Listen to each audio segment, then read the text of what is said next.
Labour said that they were a party waiting to govern, but yet the previous 5 to 10 years before that, France's next election, which is looking like it's going to go Marine Le Pen, you've got the Ceausescu in Romania, who's just been banned.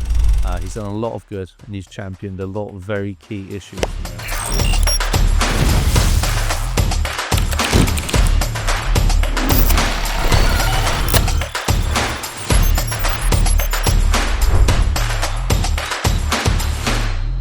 Hello, Cameron. It's an amazing thing to have you on the podcast today. Well, lovely to be back, and I see you've made some changes as well. Very nice, very, very good to be back. And you're running to be a councillor. That's correct. How's the response been in the campaigning? Well, yeah. So for the viewers that don't know, I was a Conservative for quite a while. I was a Conservative Party member for about a year and a half ish, but I philosophically was Conservative pretty much my whole life. And a few months ago, I made a big decision to defect to Reform because I didn't like the direction that the Conservative Party was going in. We were becoming increasingly liberal, very sort of woke and lefty, and we were losing touch with our common values that we had. Representing the silent majority was no longer something that the Conservatives did. But since I've made the change and I've been campaigning in my ward of Waterby, Buckingham Park and Berryfields in Buckinghamshire, we've got some terrific responses. People feel like there's a strong voice representing them. People feel like, there's actually a champion for common values now. And so, yeah, the response has been brilliant and I'm enjoying every moment of it. I feel like Reform is extremely popular in parts of England, outside of London, especially nowadays. What's the reason Reform is not doing so well in London, particularly? Well, I think at the moment they've got a lot of problems. We've got a rising crime, knife crime, antisocial behaviour and things like that. The mayor, on the other hand, Sadiq Khan, it's a big demographic thing, I think. He represents a large proportion of the Muslim vote. And sometimes that vote is not very easily influenced by things like political phenomenon. It's purely religion and what's going on in the Middle East. And I think he takes full advantage of that. He's supposed to be a Muslim representative that's, representing strong religious values, but has no problem going on gay pride marches and things like that, which directly contradicts the religion. So it's finding that strange balance that I think voters are having a big issue with in London. But I think that there's definitely a cultural shift happening if you look not just around the country, but also in the capital city as well. The last time I was here, me and my campaign manager, we were walking to a fish and chip shop and some young man stopped and said, "Oh, you're from Reform, aren't you?" And he asked to take a picture with me, and I'm just running as a councillor, but it goes to show that reach that we have across the political spectrum, across social media. So I think, yeah, there's a change coming, especially in our capital cities, especially in places like Birmingham. Nobody would think that Reform would do well in Birmingham, but, we're becoming increasingly popular. We're holding our conference there on the 28th of March at the end of the month. So we should see how it goes. Interesting. So people are starting to recognize you. Mm, absolutely. And I think it's not just a me thing. It's just having somebody that fights and stands up for people's values and hardworking people, and I think that's where our country's going. Well, tell me more of what was your motivation in going into politics initially as a conservative, now as a Reform Party member. I mean, for those that don't know, I often tell this story because it's one that I think is just very commonly British, which is my mum had me when she was 18 years old. She's younger than I am now when she had her first child, which was me. And she works very, very vigorous hours in a pharmacy, all days of the week just to put food on the table and roof over our heads. And then she met my stepdad and, they both worked tremendously hard climbing the economic ladder. But, even after successive promotion and pay rise and things like that, things haven't necessarily got easier for my family. And there hasn't been a government to stand up for them. And so that was my motivation to go into politics, to stand up for people like my family and be the champion and the strong voice that people need. People don't have that now. People have got representatives that care more about what gender that you are and, what skin color you have and what sexual preference you're attracted to. But not people aren't focusing about how you keep more money in your pockets and how you keep taxation low, inflation low, and, have interest rates that benefit everyone. No one's talking about these things. And so that was my motivation going into politics, to represent people like my family. Let's talk about the dynamics of parties in other countries. And of course, one of the countries that has been very influential, and it has always been very influential on the global scheme of things, is the US. And there, very recently, Trump has got elected, Mm. almost, I think, 2 months in his term. What do you think about Trump? Are you happy with his election? I am. I think he's a very influential figure, one of the most influential people in our generation, and possibly for the best half of a century. There's People are either scared or optimistic that he's going to change so much. yes, I mean, I've lost count of how many executive orders he's introduced since he's been in power. But you look at the confidence in which he's leading through, the absolute determination to make a difference. It's nothing short of inspiring in my opinion. Regardless of where you sit on the political agenda, he's done more in 2 months than what Biden did in 4 years.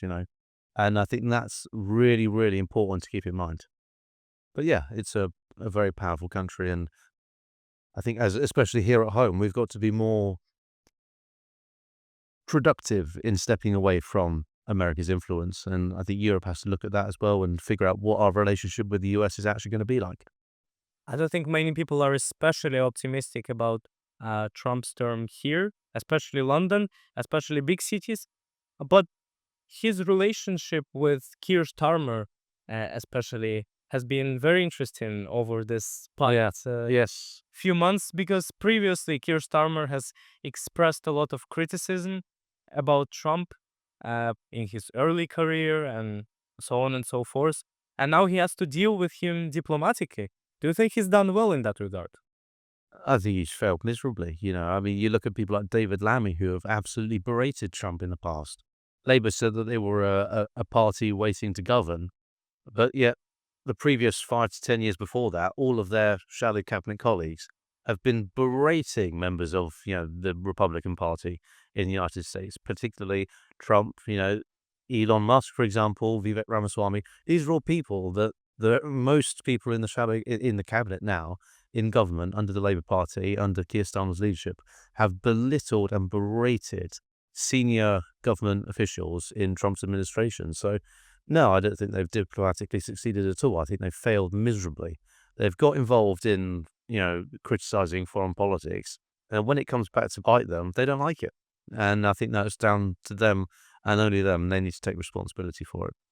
So, what could Keir Starmer have improved in comparison to what he has done right now in negotiations with Trump? Because just to be clear, many people do think that despite that clear hatred that um, the leader of the Labour Party now has towards Trump, have had for a very long time, he was successful in trying to cover that and step aside from that and just concentrate on the diplomatic relationship. So many people I many people I know, certainly the majority of people, I feel like, find that he's been able to deal with the situation pretty well. Well, he's a world leader, so it's his job to be diplomatic, or to try at least to be diplomatic with other world leaders. And I think if you're looking at his approach to Trump, it was basically to go there and kiss his backside for a couple of hours. And Keir Starmer's an absolute push around, so I think I should imagine he was quite good at that. But if you look at the actual determination to make any credible trade deal or anything like that with the US, I don't think the UK is the senior partner in that relationship. We are the very, very junior partner because of the position that our Prime Minister has put us in. We're now at a very, very strong disadvantage when it comes to the US, when it comes to China, when it comes to Russia, and all of our key threats and all of our key adversaries. We're at a massive disadvantage now, and that's purely down to leadership. And also, not just Keir Starmer, but that's also because of the leadership under Rishi Sunak, under Liz Truss, and the absolute, shambles that we've displayed ourselves as a nation over the last 2 decades, I think. And so, yeah, we're in a very, very difficult stage where we're not the great, powerful nation we once were. And so we've got to scale back and try and put ourselves in that position again. As the US is trying to limit their uh, influence and especially military help that they're providing to different countries, um, it's quite interesting to find out what is UK will be looking to get from the relationship with the US. Is that going to be trade deals, or Well, we have to figure out what that is first. I think, yeah, the major problem at the moment is that we don't actually know what the West's main goal is. We don't know what the vision is. We don't know where we're going.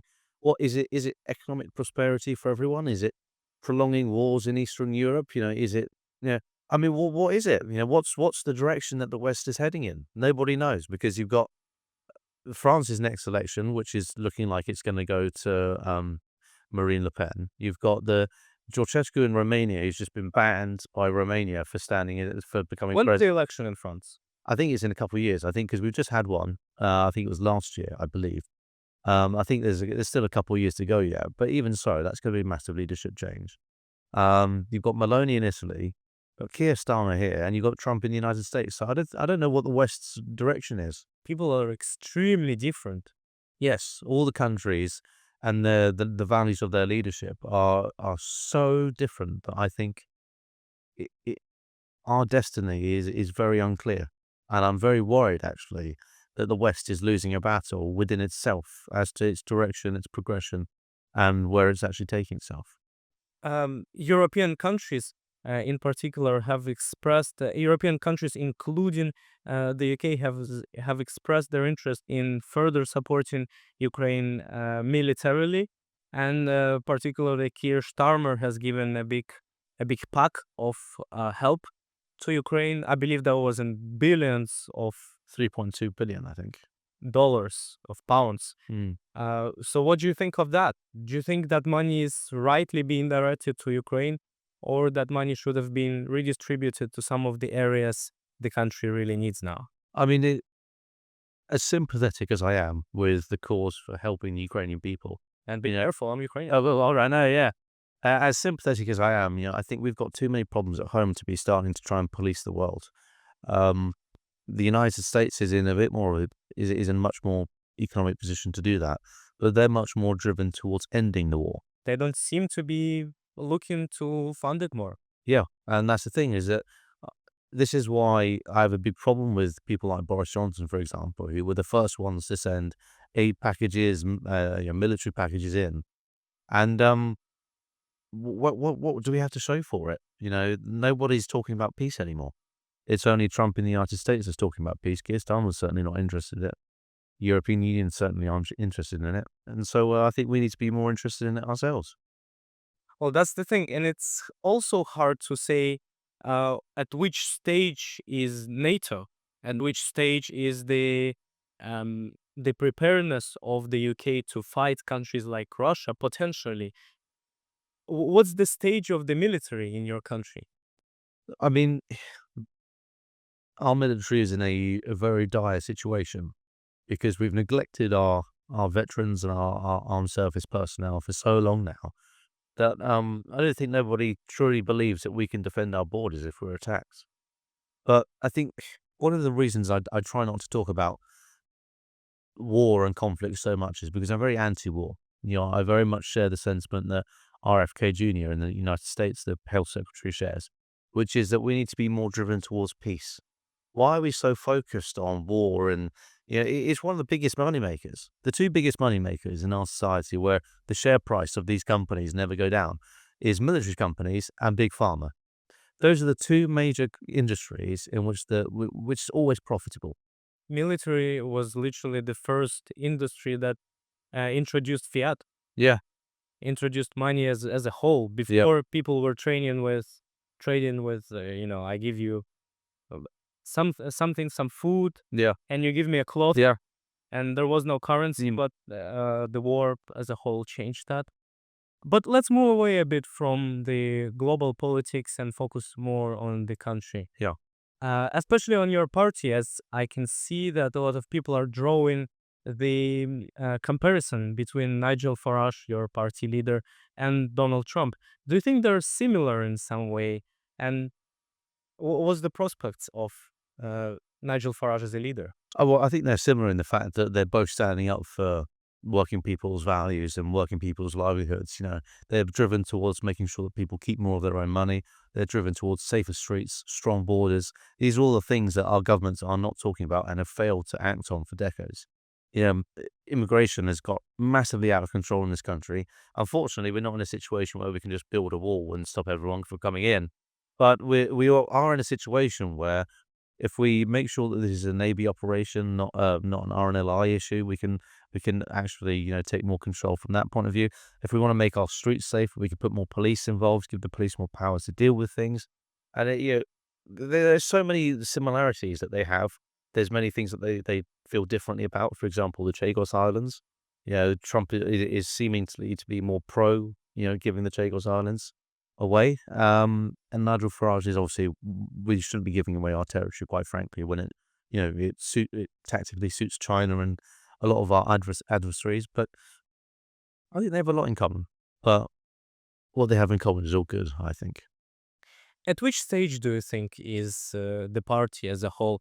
Because over the last days, I think the party has been exposed to a conflict between Nigel Farage and uh, Rupert Lowe. That's correct.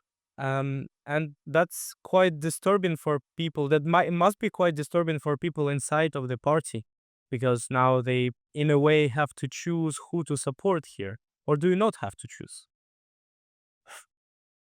I've got a lot of respect for Rupert Lowe. I think he's a very outspoken, very committed, and very dedicated MP. He's done a lot of good, and he's championed a lot of very key issues. Particularly farmers, protecting our farmers in this country from the farming tax and things like that. Introduced by Keir Starmer. He's done a lot for working people. He's done a lot for small business. But I think his public criticism of Nigel Farage, which caused this whole palaver, in my opinion, probably should have been done in private before happening in public. Yeah. Now, the ins and outs of that, I'm not 100% sure. The conduct of the leadership also is a massive thing to be considered, because there's reports today from certain former members of Parliament which suggest that the claims are not true. They were just spread out. Now, we don't have enough information to draw any proper conclusions and diagnosis as to what happened.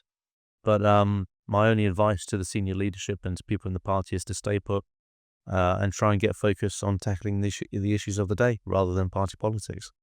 Country before party, and that's what we believe in. So hopefully they take that advice. Where do you think we're going with this? How is this conflict going to be resolved? And if it is going to be resolved? I think it will. I'm not sure as to how. I'm not quite sure what's going to happen to Rupert. I hope they keep him on board, and I hope they come to an amicable agreement, because he's a talented guy. He's a very talented individual, very intelligent, very capable. He's been quite important for the party. Yeah, I mean, he's one of 5 MPs, for Christ's sake. We were suddenly 5-4. That's a big loss. That's a very big loss. Losing a 5th-year MPs. But I hope we keep him on board, and I hope we can come to a proper agreement, because it'd be sad to lose him. But I think one of the biggest questions that voters nowadays have, that are about to choose reform over the Conservatives or reform over the Labour Party in the next election, potentially, they're asking, but why do I have to choose reform? What do you guys have to offer as opposed to the standard leadership of Labour or Conservative? Because for many years, this dynamic of two parties in the country has been going on, and now reform, I assume it's quite hard for people to find the courage to vote for another party rather than the established framework of voting for one of the two. Hmm. I think one of the things that we need to make sure that we're doing properly is show as many traditional Conservative voters that we're the party, or we're the right wing traditional party in this country. The Conservatives aren't Conservative anymore. That's a baseline fact that actually a lot of people still in the Conservative Party still do agree with. They've got some brilliant campaigners. They've got some great MPs. But unfortunately, the party's direction and the party's values and the party's reputation, shall we say, on policy and things like that over the last 14 years, it doesn't stand up to scrutiny. It's going to be extremely hard to forget for the voters. Yeah. That 14 years of leadership. I mean, I got to a point where I felt like I was lying to people on the doorsteps campaigning for the Conservatives. In Telling which people, sense? Well, in the sense that on taxation, for example, the first tax cut we introduced, I think it was national insurance taking it down. But we increased tax to the highest burden since the war. And so it's like, yeah, we've cut taxes, but actually we've increased them by record levels previously. And that contradiction was something that stuffed up my family, for example. So I'm telling people that we're going to help your family, but actually the reality is not only is everybody's families getting poorer, but so is mine. And that was a reality that was really tough to take because I believed in values of hard work, small business, protecting pensioners. But what did I have to show for it? Everyone was poorer. And so that's why I could no longer be in that party. And I think if we can show people the reality that the Conservatives put us in and the short-term future that Labour are foreshadowing for us, that's how we win. And that's how we show people that this is no longer a two-horse race. And that's how we show people that we're going to change the direction that our country's going in. What Nigel Farage in particular and his party has been vastly criticized for is introducing the plan of tax cuts, which will increase the deficit and the amount of money they will have to pay for that plan, which in the opinion of many people is simply impossible to fund that tax cut for the economy of the UK now. Do you subscribe under that vision of decreasing taxes despite the economy not doing so well? No, and that's definitely a longer term issue. I think, for example, with cutting things like net zero, we can save billions. Just I think some of the figures indicate up to 20 billion we can save. Almost as big as the supposed black hole that there is. We can save billions through. Why not funding it, you mean? Yes, and it's not that the way that you protect your environment is not by taxing people to death and introducing ULEZ, for example. Well, they need the money to, redirect to these environmental issues. Well, that's the thing is that they've got no evidence of telling everyone where the money's going. No one knows. Other than the 100 million bat shed they built for HS2, 100 million on a bat shed, and these are the kind of money that we're using to protect our environment and invest in infrastructure. It's nonsense. So the tax cut claims, I think, we need to cut taxes, and we need to create an environment in which we can do that first. I think no one at Reform UK disputes it disputes that point ever, because the Conservatives left us in a very dire economic position, and Labour are basically in power to finish the job. So we need to create the environment first, a low tax, low inflation environment, and then we cut taxes. I think the stance of many people regarding the environmental issues for a very long time now has been, well, before we focus on the environment, we actually have to fix our country to have money to give to the environment. But at the same time, some people who are very optimistic about investing into the environment, the Paris Treaty, for example, they will say that, well, environment is an extremely urgent issue, and if we don't solve it now, we basically die. What do you say to those people? I'm not quite sure. I think it's that dramatic. Our climate will change. That's happened for how many thousands of years. But unless we're going to regulate somehow countries like China, countries like India, most of the Middle East, that's a good point. We're not going to get anywhere. So why are we taxing to death our own people if we can't even police the major contributors and the major polluters of the world? But yet we're going to make working people pay an extra, is it £12 something a day for ULEZ or whatever it is? Awful. Why are we doing that? I think the statistics now is UK can contribute as much as 1% to the global Yeah. climate change. So, of course, the massive polluters like China, like India, they're not doing their bit. And as long as they're not doing their bit, we need to find a way to persuade them to somehow accomplish their part of the equation. And then we, of course, will focus on ours. Yeah. And the other way we don't, I completely despise the idea of covering our green belt and our farms and our fields in solar panels when we could be putting them on top of car parks. We could be putting them on top of buildings and hotels and on top of supermarkets, on top of houses. But instead, we're going to just cover our fields and our countryside, our beautiful historic countryside, in solar panels. We've descended into madness in our country. I don't understand where we're going. There's no vision. We just talked about the West and its lack of direction, but we're struggling to find our way here at home. So, well, again, it's the environment is a very, very touchy subject for a lot of people, but as long as we find a common sort of purpose and common direction of where we want to take it, that's when we can start to act on it. Now, regarding the leadership of Nigel Farage as a whole, this situation with Rupert has demonstrated that his leadership can vary, and many people, uh, let's say, take that in different ways. And it's many people say that it will be extremely difficult to predict the way he will act in future towards his party.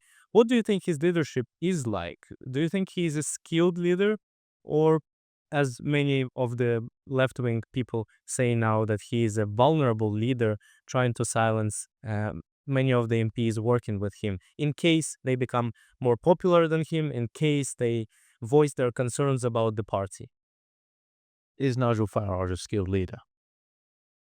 When he took over as leader at Reform UK, I think we were on about 30,000 members. We're now at we're over 220,000 members. Labour on 309,000. You know, he's increased our membership through, you know, members of working class backgrounds, you know, people of all ethnic walks of life, all religions, all values. It's not about good leadership is about bringing everyone along for the ride. It's not about small little spats with MPs and you know, colleagues and things like that. It's about making sure that we're inspiring the next generation of people to believe in politics. You know, most people that you speak to don't vote because they don't know who to vote for because of the lack of leadership. And people are starting to turn a corner now. They believe in the vision and the direction that we've got. That's happened under Nigel Farage's leadership. You know, regardless of what anyone's opinions on Brexit was, it was something that he championed for over 2 decades.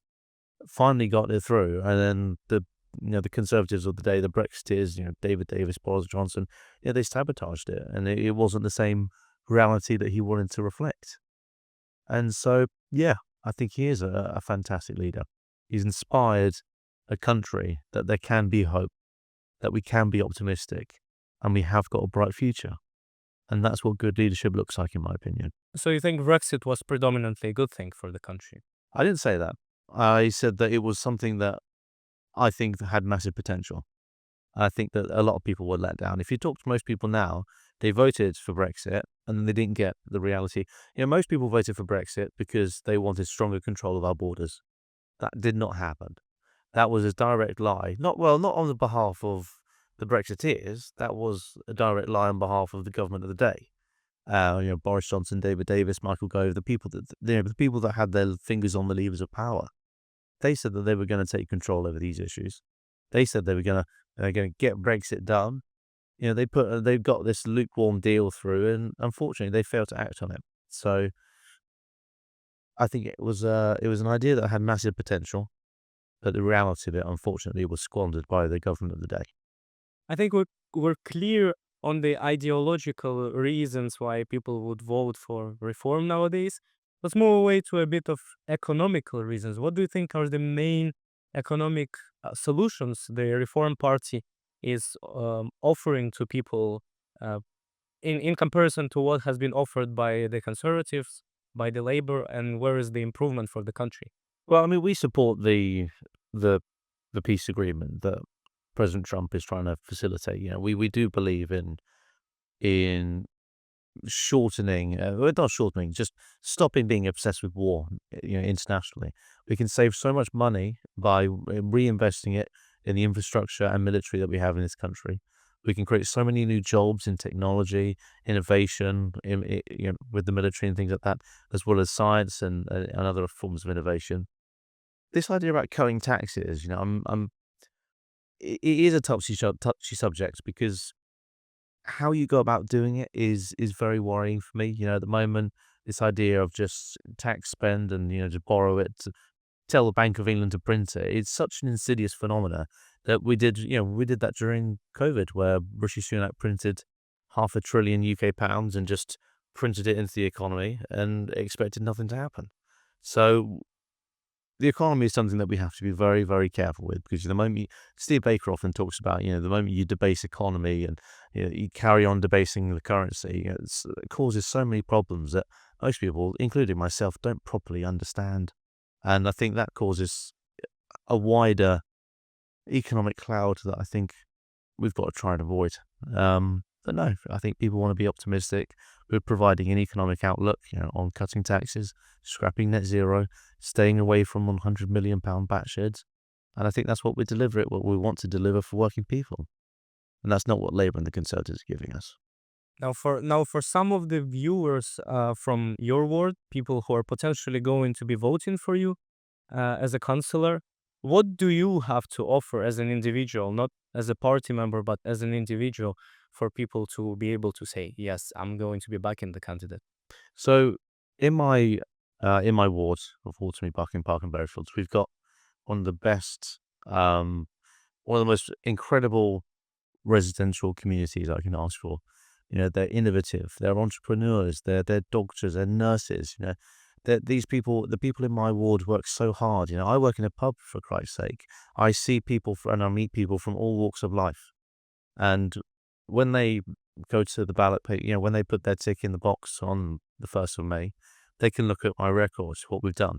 Even I'm not an elected official, but we've introduced something that we're calling midnight drives, where we're driving around at night, going to deprived areas and places that are vulnerable to crime and antisocial behaviour, reporting any suspicious activity directly to 999.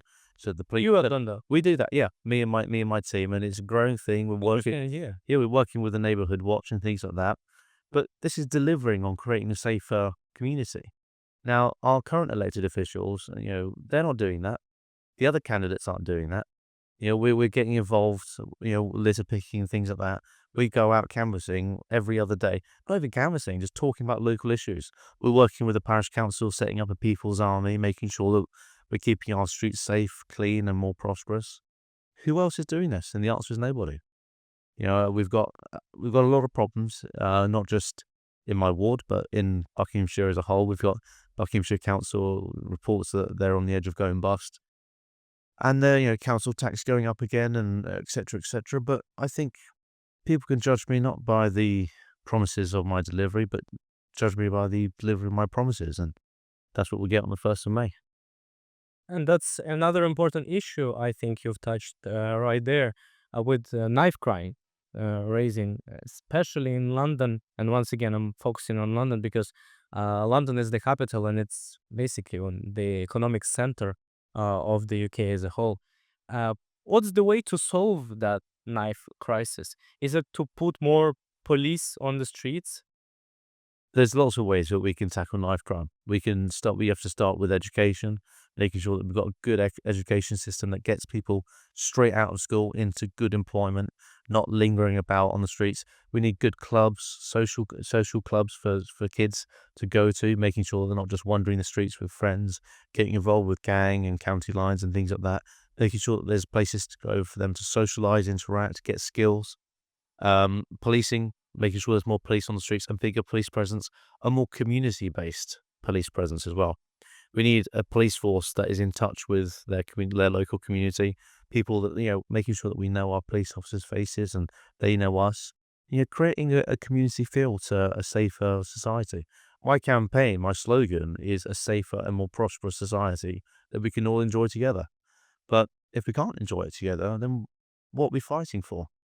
Why are we sending money to Ukraine to defend democracy when we can't even protect democracy at home?